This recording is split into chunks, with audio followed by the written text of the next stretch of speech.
नमस्कार, मैं प्रगति अग्रवाल और आप देख रहे हैं न्यूज प्लस 21। आइए एक नजर डालते हैं देश विदेश व राज्य की बाजार पर हमारे खास बुलेटिन बाजार हलचल में। स्टार्टअप के लिए सरकार का बड़ा फैसला, अब लोन को इक्विटी में बदलने के लिए मिलेगा 10 साल तक का मौका। गुजरात में इलेक्ट्रिक व्हीकल और बैटरियों को मैन्युफैक्चरिंग के लिए 10,445 करोड़ रुपए निवेश करेगी सुजुकी। इंडस्ट्रियल यूजर के लिए 25 रुपए महंगा हुआ डीजल, मुंबई में 122 रुपए प्रति लीटर पर पहुंचा डीजल का रेट। सरकार पर यशवंत सिन्हा का बड़ा हमला, चुनाव जीतने के लिए तय हो रही हैं आर्थिक नीतियां, राजकोष की चिंता नहीं। रोजमर्रा के सामानों के लिए जेब करनी पड़ेगी ढीली, एफएमसीजी कंपनियां 10% तक बढ़ा सकती हैं कीमतें। विदेशी बाजारों में मंदी, सप्लाई बढ़ने से सभी तेल तिलहन के गिरे भाव, अच्छा दाम मिलने से तिलहन की पैदावार बढ़ी। लगातार दूसरे महीने गोल्ड ईटीएफ से हुई निकासी, हालांकि असेट अंडर मैनेजमेंट में आया उछाल। इस सप्ताह शेयर बाजार के निवेशकों की संपत्ति में आया 7.5 लाख करोड़ का उछाल, रिलायंस को सबसे ज्यादा फायदा। भोपाल में सांची दूध के दाम बढ़े, फुल क्रीम अब 4 रुपए प्रति लीटर महंगा,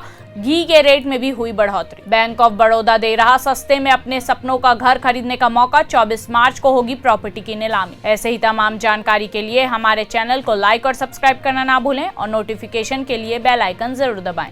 देखते रहिए न्यूज प्लस 21, आपके हक की बात।